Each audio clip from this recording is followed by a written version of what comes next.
Today, we're going to talk about why 49ers quarterback Brock Purdy is definitely going to bounce back, and it has a lot to do with his mentality and how he's processed this loss against the Ravens. He spoke to the media today and had a lot of good things to say, and I want to go over in more depth about what he said and why it is a very, very good sign for the San Francisco 49ers moving forward. We also have a ton of injuries and practice reports and updates to talk about. Oh boy, the San Francisco 49ers turn the page to the Washington Commanders this week. Don't call it a trap game. It's an East Coast game, 10 a.m. start against a team that's got nothing to lose but everything to gain. We're going to talk about it all right now. You guys already know what to do. Smash that like button and let's get to it.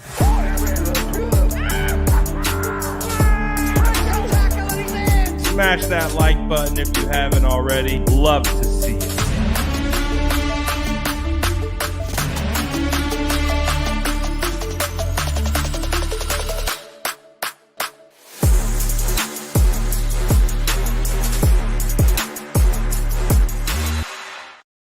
What is going down, SDS? We're back in the driver's seat, and we got some 49ers football to talk about. Now, I don't know if you guys saw it, but my boy, Ilm Manning, was released from the practice squad and was instantly signed to the Panthers practice squad. So shout out Ilm Manning, offseason legend. Was talking with him a little bit in the DMs. Hopefully, we'll be able to get him back next year.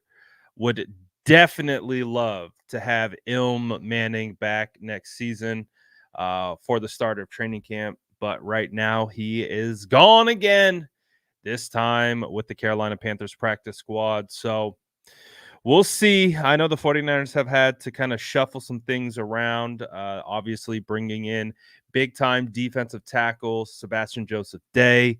A lot of stuff is going down today. So let's kind of recap some of the things that have been going on at 49ers practice.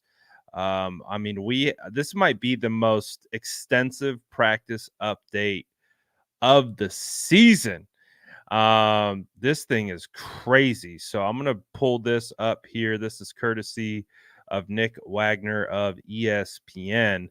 I mean, look at all of those names on this list. So let's get through it. Let's go over it. Let's talk about it.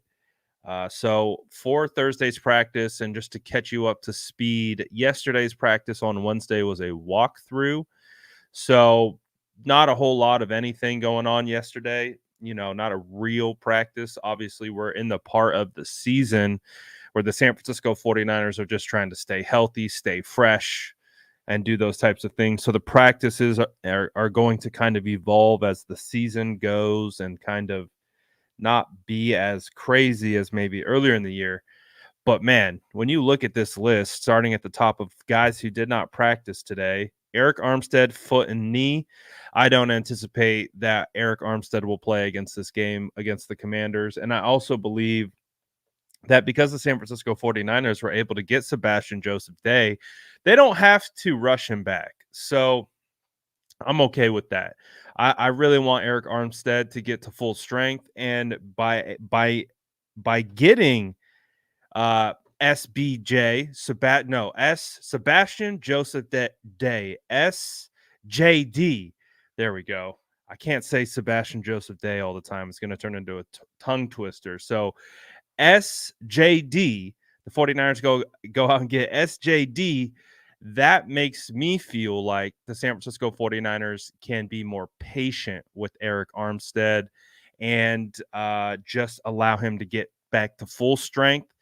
100%. If that means missing against the Commanders, that's fine. Even if it means missing the game against the Rams, if that's what it takes, I'm almost fine with that too. I would much rather have Eric Armstead at full strength in the playoffs, especially if the San Francisco 49ers get a first round bye. So that's a guy that I just want to get healthy. Aaron Banks also did not practice today dealing with the toe injury, and we do know the toe injury has been something that has bothered him in the past, and he's missed some games as a result. So that's one thing that we're going to be monitoring this week. Tomorrow's practice report is going to be kind of crazy because obviously you see all the names on this list. So we really need to determine who is going to be available for this game. And Aaron Banks is at the top of the list of guys who might miss. So we will have to keep an eye on that. And as we know, if he does miss, they will likely take Jonathan Feliciano, move him from right guard over to left, plug Spencer Burford back into the starting lineup, and go from there. So we'll see how it progresses. But right now, not looking great for Aaron Banks because my assumption is it's a re-aggravation of the original injury. So we got to see. One that I think we're all kind of on high alert for is rookie safety Jair Brown. He did not practice today. However, he was working off to the side. So the 49ers are super thin at safety right now. Might be time to see if John Lynch can maybe strap it up, put the helmet on and come back and maybe play a couple snaps for us. You think so? You think he could? I don't know. I think John Lynch is an athlete. I think John Lynch could literally come out and play a couple snaps. Might not be the quickest guy, might be more, in the box safety, kind of like a glorified linebacker these days. But hey, man, that's a Hall of Famer right there. John Lynch. Can we add you to the active roster? Oh, my goodness. 49ers are down Talanoa Hufanga, George Odom for the year. Jair Brown's off to the side, which means Isaiah Oliver is going to have to step in potentially if Jair Brown can't go. Obviously, the San Francisco 49ers also have Eric Harris and Logan Ryan. So two veterans that they've added after they had some injuries at the position. So we'll see what happens. But man, Jair Brown not being able to go, that would be rough. That would be rough. Michael says Lynch plays safety and Brad plays O-line. We are good. Put me in, coach. I got you. Maybe not so much. But all right, let's keep it rolling. Tight end Ross Dwelly did not practice today. Not too much of a surprise there. We knew he was going to miss some time. So we'll see, though. I think we did kind of anticipate that he would be back today, but he's not. But I think the more concerning one is wide receiver Juwan Jennings. I think we're starting to feel his absence, especially on third downs where he specializes. Third and Juwan or in the red zone, Juwan Jennings provides a great addition to the San Francisco 49ers offense. He provides such a different skill set than both Brandon Ayuk and Deebo Samuel. So he's still in the concussion protocol. So I think tomorrow is a massively huge day for the 49ers and Juwan Jennings. We gotta figure that out, man. However, and we'll get to this in a little bit. I guess I'll save this for the end. But so Juwan Jennings still out. So tomorrow is going to be a big day for JJ. So we'll figure that one out. This one was a bit of a surprise. Running back Jordan Mason did not practice today with an illness, and running back Christian McCaffrey did not practice today. However, vet day. So not a big deal there. We expect Christian McCaffrey to be good to go. Give him all the rest he needs because definitely don't want to overextend Christian McCaffrey. We want him as fresh as possible. Tackle Jalen Moore out with a concussion. So he's in the protocol.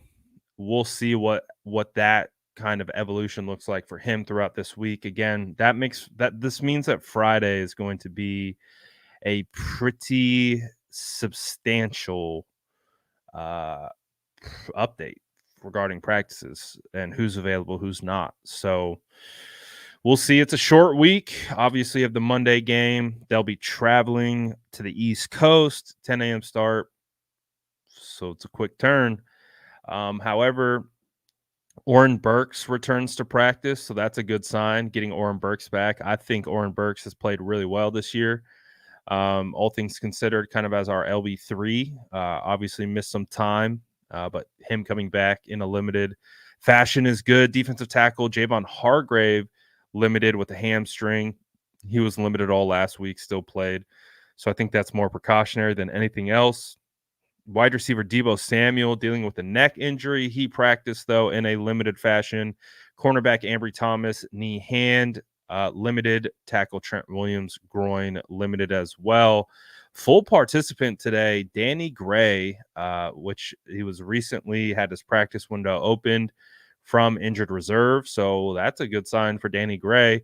Elijah Mitchell, knee, full participant, and quarterback Brock Purdy, full participant. Brock Purdy was dealing with the stinger there for a little bit. So that is good news for the San Francisco 49ers. And I would imagine that Danny Gray would slide right in there and be a perfect candidate to return kicks and return punts. So I hope we can find a way to use Danny Gray. And if it's as a returner, that would be a welcome sign because 49ers have been kind of shuffling through who could actually be a returner for them. So that's something that we'll continue to look at, continue to monitor, and again, puts emphasis on tomorrow's practice updates. So we'll see, man. It's that time of the year. It's a war of attrition out there. Everyone's trying to get healthy. Everyone's dinged up. Everyone's hurt. It's just, can you play? Are you injured or are you hurt?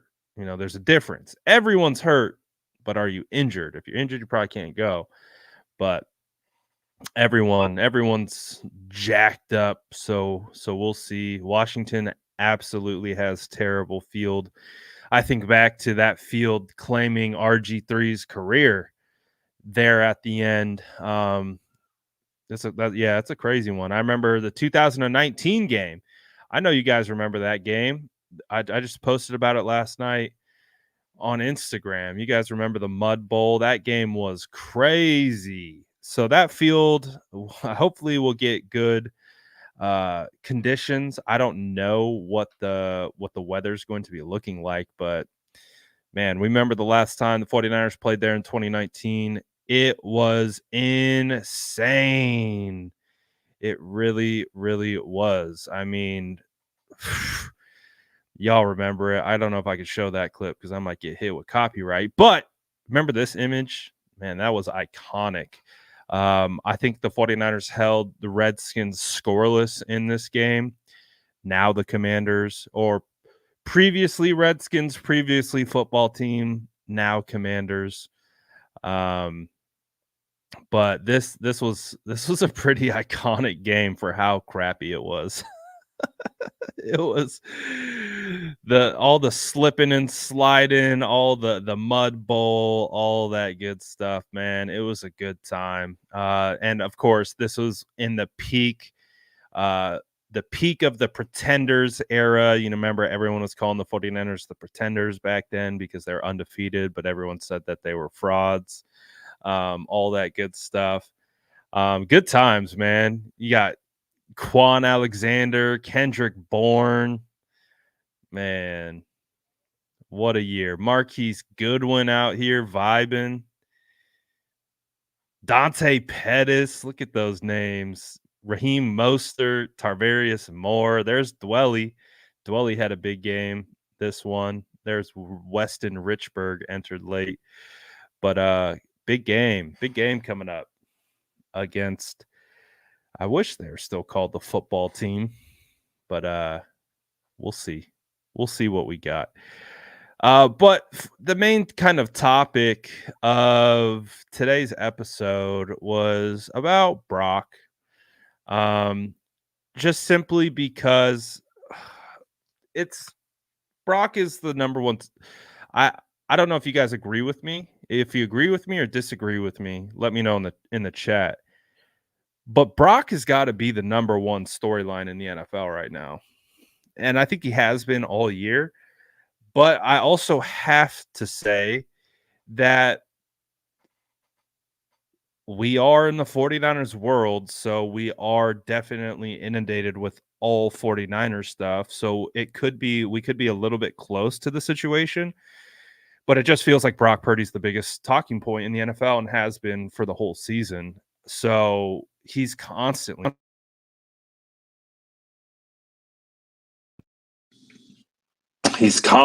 being critiqued. He's constantly being evaluated. That's a lot of pressure. It's a lot of pressure on a young guy. 23 years old at the time of the game, just turned 24. Shout out Brock Purdy. Happy birthday to Big Brock. 24 years old and hasn't played a full calendar season just yet. So, okay. Thank you. Appreciate my producers in the chat. Shout out the sourdough producers. Hopefully this is better. Give me a thumbs up in the chat if we are back to crystal clear audio. Oh, there we go. Let's go. Again, I don't know why my thing keeps doing that to me, but I appreciate the sourdough producers in the chat. You guys keeping me on point. Yeah, I don't know why it keeps doing that. But Brock Purdy, 24 years old, main story in the NFL. Everyone's talking about him, everyone's critiquing him, everyone's got an opinion on him. It's crazy. Everyone's talking about him. But to be fair, it's not really that crazy because we know that if you are a 49ers quarterback, you're going to be talked about. You're going to be discussed. The expectations of the world are going to be placed at your feet, and you are going to be expected. This has been a sourdough production. I like that. I like that. So there's a lot of pressure on him, and rightfully so. And I love what he said today. And today, we listen to a lot of press conferences. We listen to a lot of these guys talk. Typically, it's your football speak. It's kind of like canned, generic, whatever. But I think Brock has always been a top-notch professional at the podium. But today felt different. Today just felt like he was just honest, completely authentic, and spoke exactly to kind of what was going on in that game. And I really did appreciate that from him. And I think that's why this locker room appreciates him. I think that's why he has earned the respect of this team so quickly as someone who has been counted out from the jump. I think it was it proves and speaks to the leadership. It proves to his emotional intelligence. I mean, this kid is smart, man. This is a smart kid. And to me, the way that I'm kind of looking at it, the way that I'm analyzing it is that we're going to be okay, man. We're going to be all right. I've already felt that way. You guys it's Thursday. We've done film breakdowns. We've done post-game shows. We just say the franchise. We've talked about it. You guys know how I feel. You know how I am on this. I already feel good about Brock. I already feel like he's going to be able to put this behind him. I talked about it all week.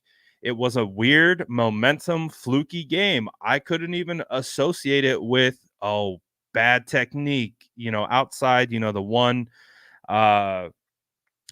interception at the beginning. Everything else was just kind of fluky, and that's what we've talked about all week. And that's why I've said, "Hey guys, don't worry. This is a weird situation."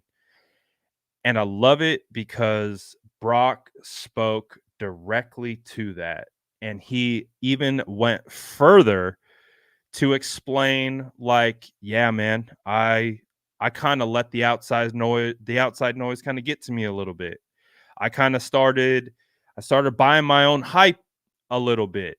I started, you know, kind of getting away from what kind of got me here from a mentality standpoint. And you guys will hear me say this all the time. I had a coach tell me this. And unfortunately for me, I didn't understand this fully until I was done playing football. But I had a coach, he said, "Man, listen to me right now." He said, "Football is 85% mental and 15% physical." And when he said it to me, I was like, "What are you talking about, dog? Like, you know how much I work out? Like, you know how much I'm running? I'm working out twice a day on top of football practice. Like, what do you mean it's 85% mental and 15% physical? Like, everything I do is physical. Like, I'm an offensive lineman. I hit on every single play. Like, what do you mean?" It took me not it took me until I was out of football to actually understand what he meant. And when you're playing ball, man, not only is there a game within the game, but it's about managing your thoughts, your emotions, like your internal motivations, like handling pressure, handling moments. Like, that's why when we talk about intangibles with quarterbacks, it's such a big deal, because you have to be able to handle and manage moments. You have to be able to handle and manage pressure situations. And when I hear Brock speak, I hear a guy who understands this. He understands this to its core, and he understands where he went wrong. And I'm going to we'll listen to some clips of what he had to say. But man, I really appreciated what he said today at the podium. So let's take a listen to Brock Purdy. Here's a couple clips of him talking about how this game has been a learning experience. And for me, this is exactly what I wanted to hear. Couldn't have asked for anything else from a 24-year-old quarterback, man. Multiple scores, and so then it sort of feels like, all right, we have to make a play, and at the same time we got all these turnovers, so don't turn the ball over. So just mentally, it was a good experience to understand, like, you have to play one play at a time. Even if we're down multiple scores, you still have a whole second half to play. You have to still think clearly in terms of what we're trying to do with each play, not just try to get back into the game with one or two plays, with explosives. It's being smart. It's taking a 5 yard out route or a check down and getting a first down and managing those situations and playing quarterback still, to get your team back in the lead, by being an efficient quarterback. So those are all things I had to learn. Towards the end, I feel like I was searching for those big plays to get back in the game rather than playing the position. And so watching the film was tough, but it was good for me. I had to learn it, and I'm glad it happened now. So, there. Man, I love what he says right here, because I have been referencing the quicksand scene from The Replacements, where Shane Falco, the head coach, is in front of the room. Phenomenal movie. If you have not seen The Replacements, you need to watch it. He's in front of the entire team. He writes fear on the chalkboard, and he says, tell me your fears." And they start talking about insects and snakes. And he's like, "No, I'm talking about on the field." And Falco talks about quicksand. And he says, the mentality of what quicksand is when you're a player, like, you're in the flow of the game, everything's going, and then you make a mistake. And then you try even harder and you make another mistake. And then you keep fighting and fighting, and you make another mistake and another mistake, and it starts compounding. And then it starts to feel like you're sinking, like quicksand, until you're over your head. And what I feel like, that's what I felt like after watching that game.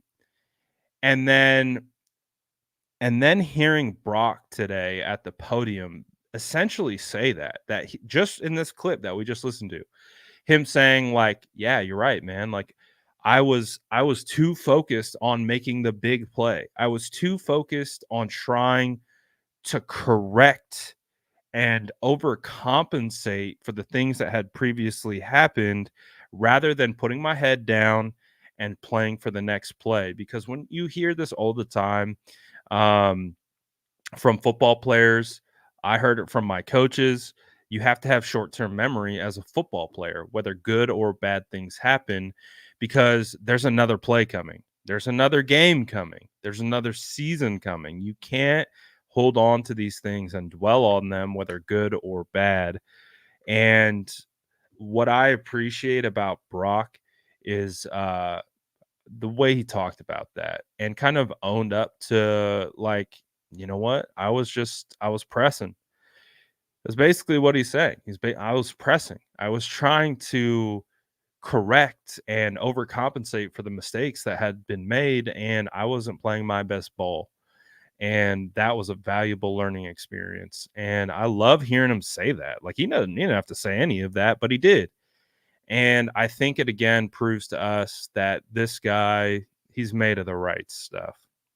I mean, it's just not being in the right state of mind, as a quarterback. Having the aggressive trigger to, make the throw, the big play. But also, shoot, dude, you don't want to turn the ball over again. It's just it's a sucky state of mind to be in, and so, but that's like the learning experience of going back and just taking it and saying every play has a life of its own. You have to take it one play at a time, and not try to win the game by a couple big plays. And when I'm thinking like that, I just wasn't in the right state of mind, towards the end when we're trying to get back into it. So, um, that's the learning experience. So. Brock Purdy just literally described quicksand, just what we talked about.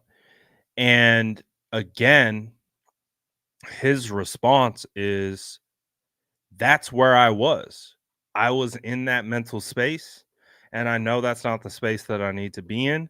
I know that's not going to help me. That's not going to help my team.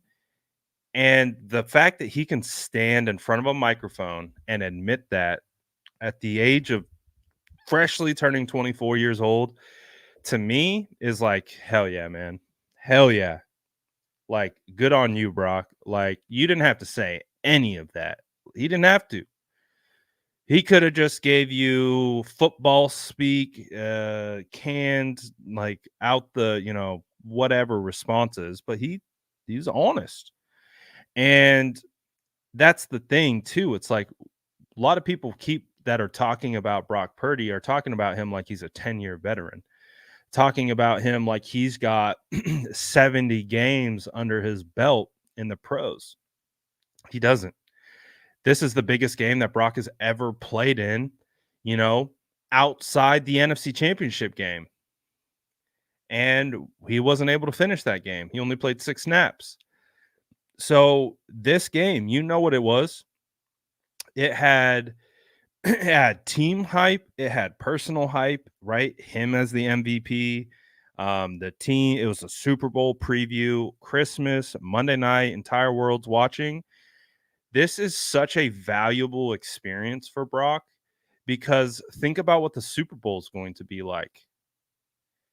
We all believe that this team is going to the Super Bowl. We all believe this team is good enough, capable enough, and should be playing in the Super Bowl when it's time to get there.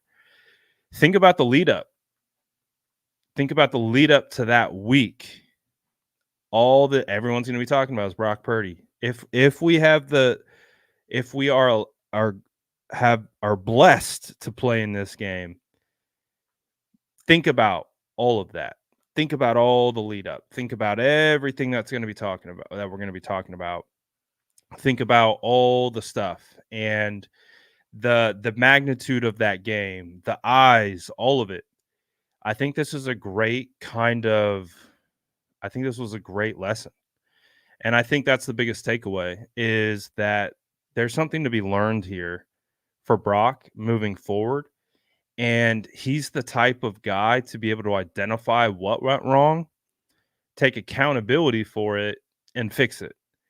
And that's exactly what you need from a young quarterback like him. So, man, very, very, I love it. I love everything that he had to say. I thought it was phenomenal. And to me, I already felt fine. I already felt confident in Brock. But I think after hearing him today, just kind of solidified that whole notion that Brock's going to be all right and he's going to continue to improve. And this is going to be a learning experience for him. So I think Brock is going to. I think this was needed, and it happened at a time where it didn't matter as much as it felt like it mattered.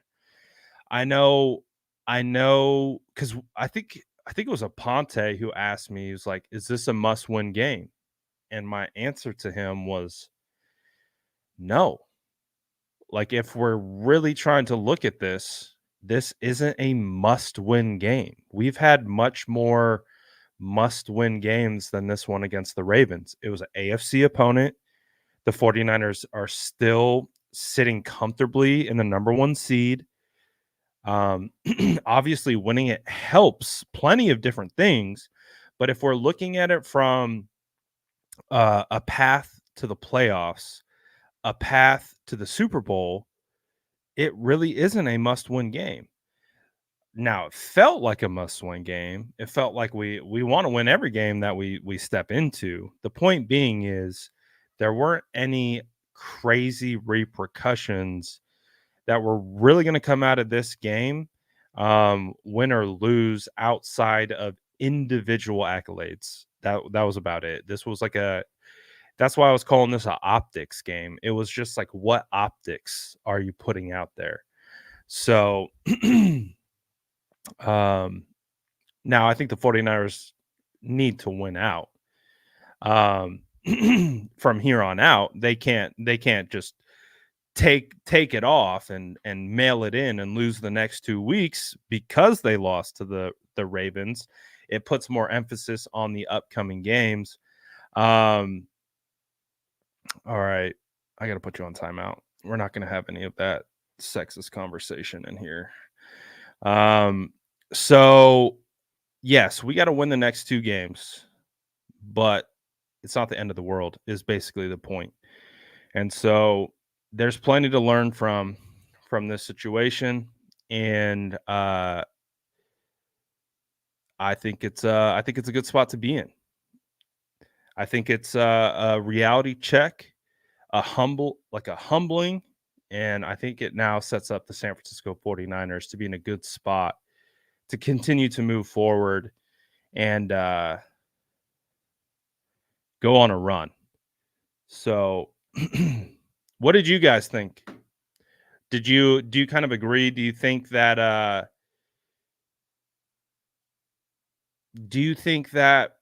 Brock is better prepared after this loss, um, to continue to build on already what he's been able to do in his young career?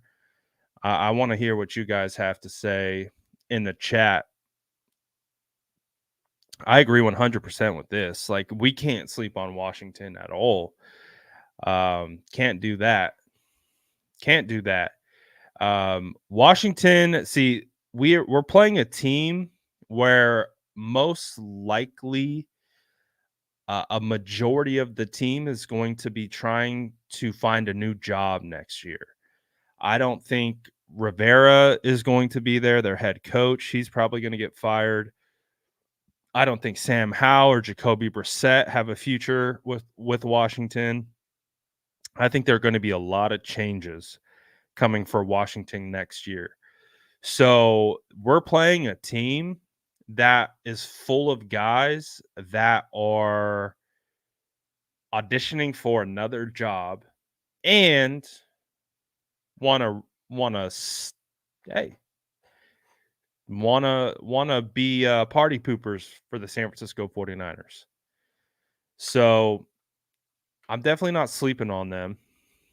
I mean, we played them last year, so we know we have a pretty recent reference of them. Obviously, they still have two top interior defensive tackles in the league. Their linebackers are very fast, and they have some pretty young quality safeties. So defensively, they could still give us some fits. Offensively, Jacoby Brissett is a more seasoned quarterback. Terry McLaurin, Curtis Samuel, and Jahan Dotson are no slouches. It sounds like Brian Robinson will be back.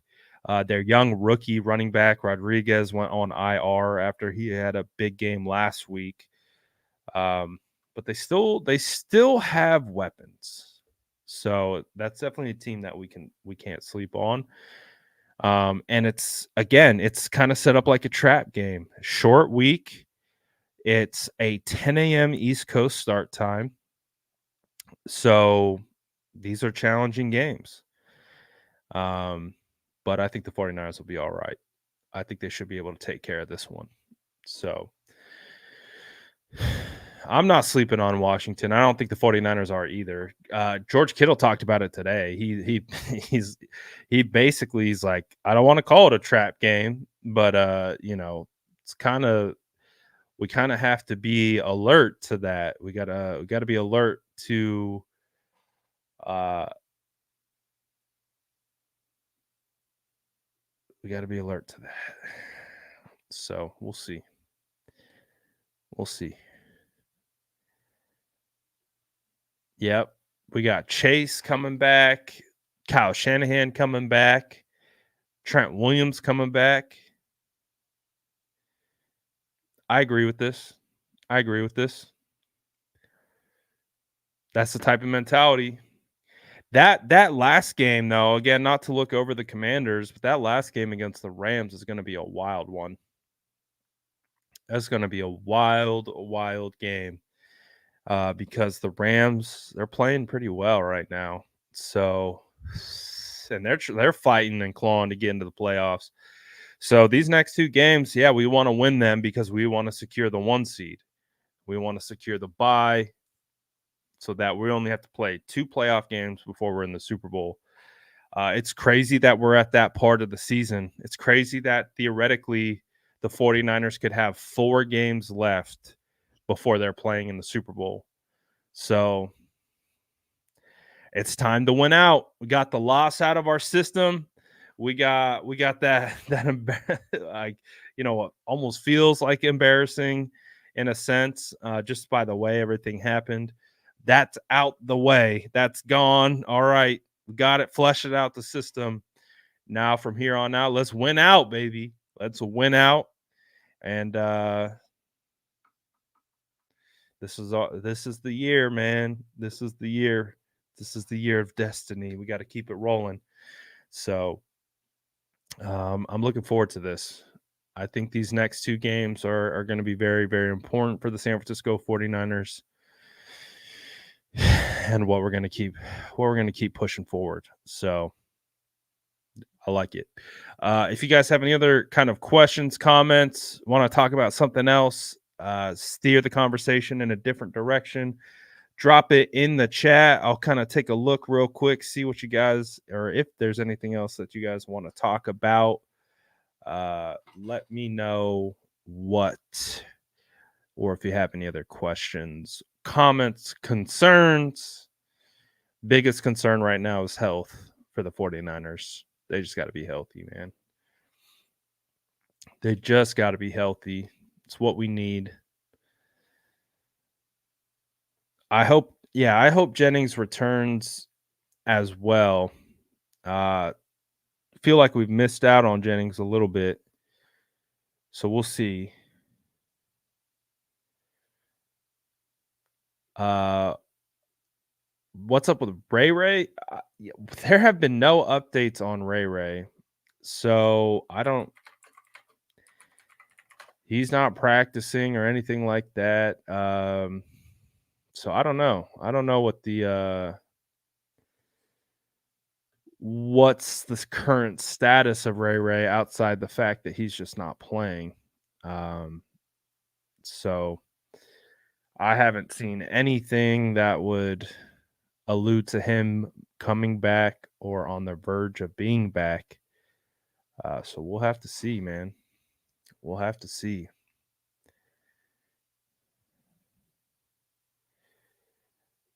Do I think Joseph Day starts? That's a good question. I don't know if he starts, but I would say he will be heavily involved in the rotation, whether he starts or not. So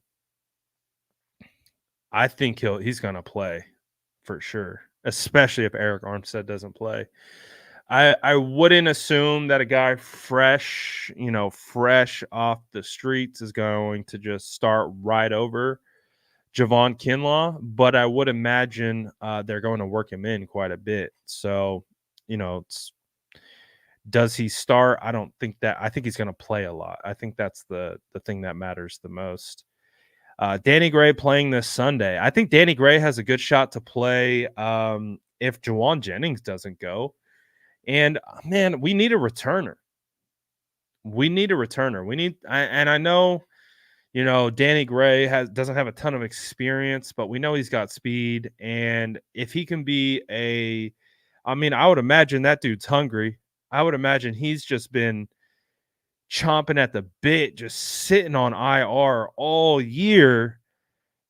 I mean, who knows? Who knows if he's a spark? Who knows if he just comes out and he finally gets the ball in his hands and he says, screw it, I'm going off. So I would like to see. I would like to see if Danny Gray could provide anything. I think he's talented. I think he's more than just a speed guy.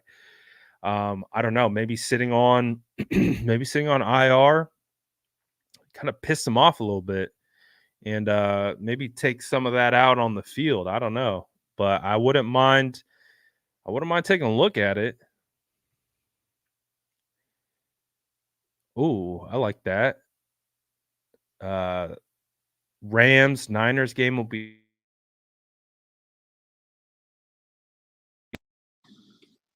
Uh, Audio should be back. Is Logan Ryan getting ready in case Brown is a no-go? It actually sounds like Isaiah Oliver is going to potentially get the first look at safety. So that's something that we got to keep an eye out for. Obviously, you have Eric Harris as well. But we might be looking at Isaiah Oliver at safety potentially here. So that's definitely something to keep in mind. But we're getting thin at safety for sure. Can we stay healthy enough to get to the Super Bowl? Obviously, that's not up for me to decide. That's the hope. The hope is we can stay healthy enough. Again, we've been decently healthy. We've lost Talanoa Hufanga for the year. That's like our main injury this season. We've had a lot of injuries, but nothing that has been season ending outside of Talanoa Hufanga. Everyone, knock on wood. Everyone else, we've had guys miss time, but nothing crazy. So we'll see. Are you talking about Alt? What do I think about the tackle out of Notre Dame? Alt, I haven't watched him, to be honest with you, but I know of him, and he should be one of the highest rated tackles in this class. I'm definitely going to be scouting O-line this year. You best believe it. I do every year, and I beg and I plead with the 49ers to draft my offensive linemen, and they never do. They do sometimes. Not all the time, though. Is Eric coming back at all this season? I actually wouldn't be surprised if Eric Armstead is out for the remainder of the regular season, but we get Eric Armstead back in the playoffs. That's kind of what I would almost do, because I think when you get SJD, when you get SJD, that gives you a buffer period where you don't have to rush Eric Armstead back. So that's my thought process. Is If Eric Armstead's not 100, just wait till he's 100 because we just got a really good defensive tackle who could play on the interior. Let's see what we got with him against the Commanders. And if he proves to be a solid piece and Eric Armstead's not ready by the Rams, don't play him. Give him the extra time. I would rather have Eric Armstead 100% for the playoffs than 80% for the Rams and potentially re-aggravating or re-injuring something. So we'll see. We'll see. I got to take a look at the clinching scenarios. But Ruben says, can't we clinch first seed with a win and a Lions and Eagles loss? That might very well be true. I don't personally know or have it in front of me right now, but there's definitely some scenarios out there that I think we lock up the 1 seed. I just don't know exactly what they are. And if you guys know and could point me in the right direction, I would definitely be appreciative of that.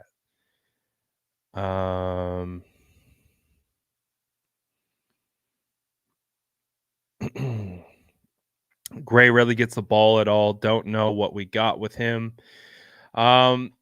Gray was a guy that I liked coming out of SMU, so I was pretty familiar with his game. I watched him in training camp a bunch. I mean, there have been days where Danny Gray was the best wide receiver on the field at training camp, and that was even when Brandon Ayuk was going insane. It didn't happen often, but there were days where you're like, damn, Danny would go off and just make crazy catches at training camp. It wasn't consistent, but he showed glimpses. So I liked Danny Gray coming out. I've always felt he has the skill set. He's smaller, but he's just I agree, he's never gotten a lot of runs. So we don't know what he is in the NFL. And the fact that he was on IR all year, I wouldn't say it was a good sign for Danny. But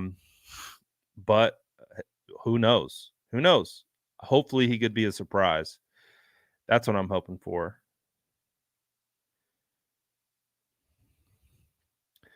How wild would it be if we lose to the Rams, then we play them in the NFC title game and win? It would be a reverse scenario of the 21 season where the Rams are seeded. Yeah, I know.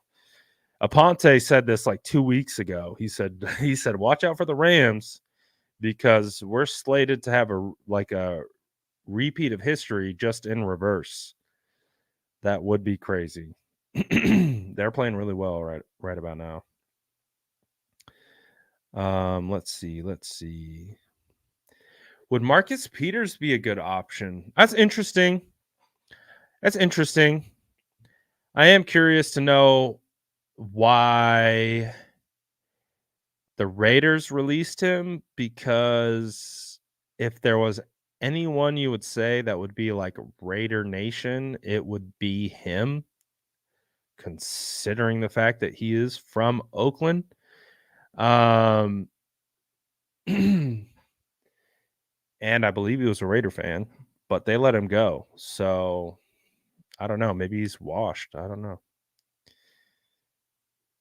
Ooh, do I think Purdy is a generational quarterback? I heard this topic on the radio. I guess that depends on what your definition of generational is. If Brock Purdy's winning multiple Super Bowls, yeah, of course he has the opportunity to be that.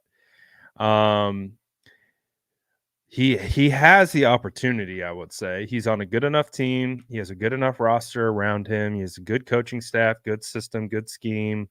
He's on a team that he could do a lot of things to do and continue to be. But that's definitely a hard question. I feel like that's a loaded question. I feel like it's definitely a radio conversation. I would say this. I would say he can be a generational quarterback. Is he right now? No. Um, but again, you need a body of work to be able to be a generational quarterback. You can't play 2 seasons like and just be like, "Oh yeah, that guy's a generational quarterback." I mean, it happens, but that's very rare. You're Patrick Mahomes, like generational quarterback. Like Patrick Mahomes just does things that no we haven't really seen before. That's what makes him a generational quarterback. In my opinion, like just the way he goes about it. Like he's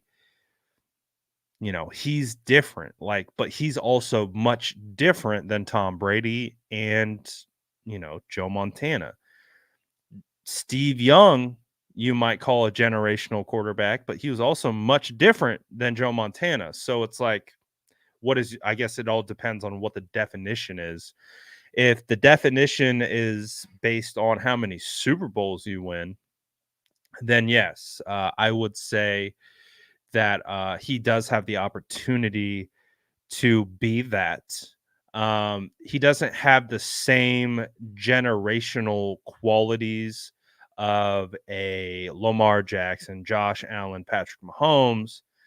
So again, it depends on your definition because a lot of people look at that term as a physical traits evaluation, or again, your Tom Brady's, your Peyton Manning's, your throwback pocket passers. I think the term has definitely evolved into a Patrick Mahomes kind of conversation. Uh, so we'll see. We'll see. I would say no now. Like that's too much. That's too much on him right now. But it kind of reminds me of the elite conversation. It's just too soon. It's too soon to have that conversation. Does he have the potential? I would say he has potential, but I would say it's too soon to throw out a hot take and be like, "Yeah, he's a generational quarterback." I feel like that's a kind of hot takey. Um, can he develop into a generational quarterback? Absolutely. I think that's 100% true. But would you say he's a generational quarterback right now? I would say no, just because I need body of work. I need body of work. So, so we'll see. We'll see. I think it needs a little bit more time, a little bit more seasoning before we can talk about that. So great radio topic though. Great radio topic. Um what's at stake? San Francisco will clinch the 1 seed in the NFC with a win plus a Detroit loss plus a Philadelphia loss. All right, I like that. Good to know. Good to know. Good to know. So we want Eagles to lose, we want Lions to lose, and we want to win. Um and yeah. Who am I? My name is Brad Graham. And why do you have a platform to speak on or for the Niners, huh? Well, I built this platform from the ground up, and that's why I am speaking on my channel to our awesome community that we built. Um, so I guess that's why I have my platform and I speak on it because I built it and now I'm speaking on it. Um, Paul, if you would like to build your own platform and then get onto your channel that you built and speak on it, I would say that would be a phenomenal idea and a 1 + 1 = 2 kind of a thing. You build a channel, then you have the platform to speak on it, right? Like that's typically how it works. So I don't know. Shout out Paul. Good to have you in the chat. Hopefully, you stick around on our platform and enjoy, because we are all fans of the San Francisco 49ers, and we like to talk about the 49ers. And we like to talk about everything 49er related, whether it's schematics, off field, on field, fun stuff, ugly stuff, injuries. We just like to talk 49ers football. So if you like 49ers football, Paul, come on down, sit on down, smash that like button. Apparently, you follow me on Facebook. Um, so you found a platform that I've built, and that's why you are now listening to me speak through the platform in which I have built. That's kind of how it works, unless you're just kind of being an a-hole and you're not actually trying to understand the question you're asking. You're just kind of being an a-hole. Either way, I hope you enjoy the conversation. We're just talking 49ers ball, and we're having fun with it. So why do I have a platform to speak on? Because I built it.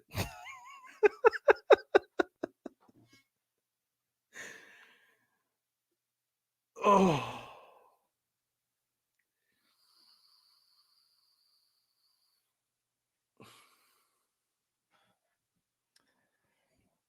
Why do you why do you have a platform to speak on? I took some fairy dust and I just went platform. Good stuff. Good stuff. Shout out Paul. Hope you stick around, Paul. You seem like a swell guy. You seem real swell.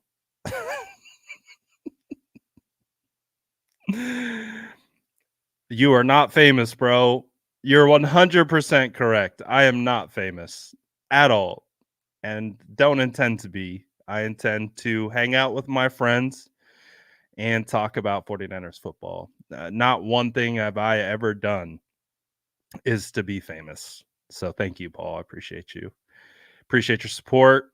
Appreciate the engagement. And thank you for checking in and watching our show. I appreciate it.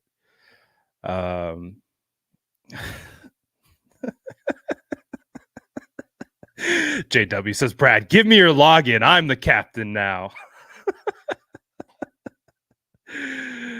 Good stuff, man. Good stuff. I love it. I love it. Someone get Paul a cookie, man. DJ says he's the creator of the SDS plus knows his football. Brad is the man. Smash that like button. Shout out DJ OG SDS. Look at that. 18 months, bro. 18 months. That's crazy. Bro's been tapped into the channel for 18 months. That's crazy. That's crazy. All right. Sorry about that. I got sidetracked by Big Paul. shout out Facebook. Where'd he go? I think I lost a follower. Dang it. Hey, I appreciate all the SDS, man. Love you guys. Shout you out. Appreciate you, man. Appreciate you. Justin says wifey heard Brad roast that guy and was cracking up. Shout out wifey. Hopefully you and the kiddos are doing well. Hopefully the newest one isn't keeping you up all night. I can attest to that, and I understand what you guys are going through. So, oh goodness, what a good time! What a good time! How do you have a platform to speak on? I built it, pal. Sorry. Sidetrack. Squirrel. I got Paul the squirrel completely derailed my thought process. Might be a good time for us to log off at that point. But So, uh, man, looking forward to it, man. We got a lot of fun stuff cooking up. We got the Commanders this week. We got a quarterback. We got a team that's made of the right stuff. I know a lot of people freaking out about this Ravens game. Don't freak out about this game, man. It was an outlier. It was a fluky situation. Again, man, the San Francisco 49ers, it was 16-12 at halftime with the 49ers getting the ball back. It's just a weird game. So I really don't think we need to dwell too much on this Ravens game. We know that everyone else, all the outsiders are going to, and they're going to point to it and be like, see, look, frauds, whatever.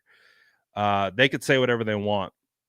But what we're trying to discern is what is really at the core of this team. And at the core of this team is a bunch of guys who can get this thing done regardless of the loss against the Ravens. So we're going to be all right.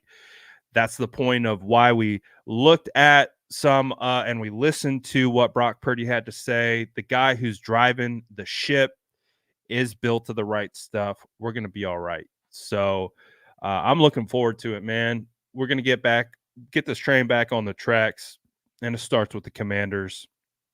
And then we're going to finish out the year with the Rams. And then it's playoff football, baby. It's playoff football. Let's go. Appreciate all you guys. Appreciate everyone except Paul. Shout out to everyone who's tapping in. Shout out to SDS. Appreciate all you guys. Grab a cookie on your way out if you stayed for the whole show. You guys are the best. I've got like a couple people watching on Twitter. I think I'm gonna start streaming. Use my old Twitter account that got clapped at 18,000 followers, Paul, to start streaming just to Twitter. Just why not? Why not? I'm not using the account. It's sitting there with 18,000 followers. Paul, might as well just start streaming to it. So we'll see. We'll see. But I appreciate all you guys as always. SDS is the best. Appreciate all y'all, man. And we're gonna be all right. We're gonna be all right. So looking forward to what we can do. This has been a sourdough production. Appreciate everyone. Y'all the best. I'm out of here for now. We'll be back tomorrow for Prediction Friday. Until then, y'all be good. We're out of here. Peace.